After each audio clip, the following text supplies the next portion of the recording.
जय श्री कृष्ण। मैं डॉक्टर पुष्पा तिवारी आपके समक्ष पुनः भगवद गीता का श्लोक लिए उपस्थित हूँ।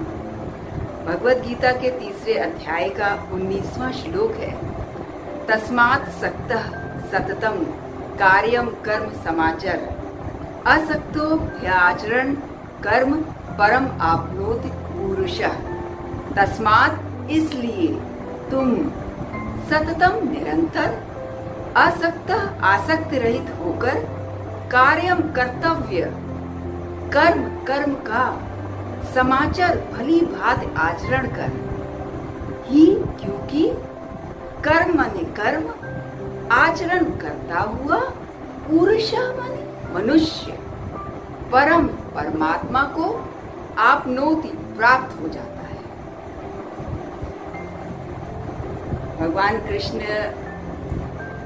कहते हैं कि पहले भी कर्म की आवश्यकता न रहने पे भी सिद्ध महापुरुषों द्वारा लोक संग्रहार्थ क्रियाएं हुआ करती हैं। इसलिए हे अर्जुन, तुम भी निष्काम भाव से कर्तव्य कर्म को करते हुए भगवान की आज्ञा प्राप्त करने के लिए प्रयत्न करो, कार्य करो। इसमें इस श्लोक में तस्मात् इसीलिए प्रयोग हुआ है, तस्मात् पद का प्रयोग हुआ है। हमें जितनी भी शरीर आदि से हम जो भी करते हैं संसार के लिए, तो उस संसार का ऋण हमारे ऊपर हो जाता है। हमें अपने शरीर से दूसरों के लिए करना चाहिए, तभी हम ऋण मुक्त हो सकते हैं।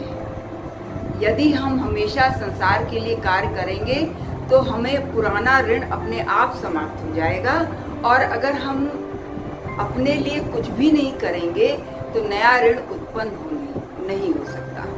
तो हम ऋण मुक्त हो जाएंगे, और जब हम ऋण मुक्त हो जाएंगे तो बंधन का कोई कारण ही नहीं रहता है। मनुष्य स्वतः ही संसार से संबंध मुक्त हो जाता है।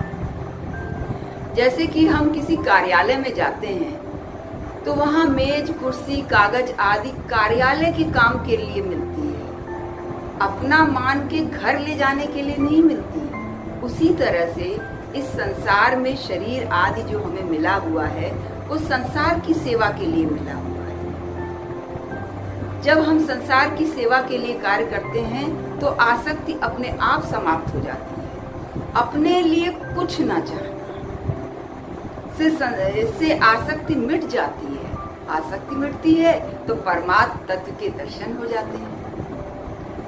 आसक्ति शास्त्र विहित कर्तव्य कर्म करने से मिट जाती है। जैसा कि तुलसीदास जी ने रामचरितमानस में लिखा है, धर्म ते विरति जोग ते ज्ञाना, ज्ञान मोक्ष प्रद वेद बखाना, जाते बेग द्रव में भाई, सो मम भगति भगत सुखदाई। तुलसीदास जी कहते हैं कि धर्म के आचरण से वैराग्य और योग से ज्ञान प्राप्त होता है। योग मोक्ष को देने वाला है, ऐसा वेदों में वर्णित है। हे भाई, जिससे मैं शीघ्र ही प्रसन्न होता हूँ वो मेरी भक्ति है, जो भक्तों को सुख देने वाली है। जय श्री कृष्ण।